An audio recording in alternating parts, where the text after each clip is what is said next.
सिद्ध संत श्री देवरहवा बाबा जब तक इस धरा पर रहे लोक कल्याण करते रहे। उनके चमत्कारों की संख्या भी असंख्य है। बाबा सभी भक्तों को प्यार करते थे और आशीर्वाद दिया करते थे। इसलिए दुनिया भर से भक्त देवरहा बाबा के दर्शन हेतु आते रहे और कृपा दृष्टि प्राप्त करते रहे। तो इस कड़ी में चर्चाएं देवरहवा बाबा के कुछ चमत्कारों की। नमस्कार मित्रों, कुछ मान्यताओं के अनुसार एक बार जब बाबा देवरिया में भ्रमण पर थे तो वहां के किसानों ने उन्हें बताया कि सरयू नदी के किनारे की जमीन तेजी से कट रही है। इसके कारण उन किसानों के खेत या यूं कहिए उनकी आजीविका लगातार कम होती जा रही है। तब बाबा ने नदी के तट पर ही अपना मचान बनवाने का आदेश दिया और वहीं पर ठहर गए। और यह चमत्कार ही था कि बाबा के ठहरने के बाद कटाव रुक गया। बाबा के मचान के पास तमाम बबूल के पेड़ थे।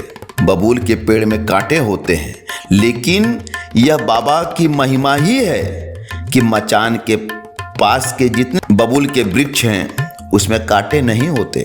मित्रों, देवरहा बाबा के बारे में कहा जाता है कि उन्होंने कभी भी एक स्थान से दूसरे स्थान पर जाने हेतु किसी गाड़ी का इस्तेमाल नहीं किया और न ही उन्हें किसी ने किसी सवारी से जाते हुए देखा। क्यों? इस संदर्भ में भक्तों का मानना है कि बाबा पानी पर बड़ी आसानी से चल लेते थे। यह सर्वविदित है कि बाबा हर साल माघ मेले में प्रयाग आया करते थे। कुछ लोगों के अनुसार देवरहा बाबा वृंदावन प्रवास के दौरान यमुना के किनारे पानी के अंदर बिना सांस लिए आधा घंटे तक बैठे रहते थे। हालांकि बहुत जगहों पर ऐसा उल्लेख किया गया है कि एक बार देवरहा बाबा का मचान किसी जंगल के आसपास लगा था और भक्त नीचे बैठ के उनका आराधना कर रहे थे। इसी बीच एक घटना घटी कि कई ठो खूंखार भेड़िए जंगल से मचान के पास आ गए और नीचे बैठे हुए लोग की तो रूह कांप गई। लेकिन बाबा ने मचान पर बैठे बैठे ही उन्हें प्रसाद फेंका और भेड़िए प्रसाद खाकर चुपचाप जंगल में वापस चले गए। तो वहां बैठे लोगों के मन में यह आशंका हुई कि यह चमत्कार था या समान प्रक्रिया।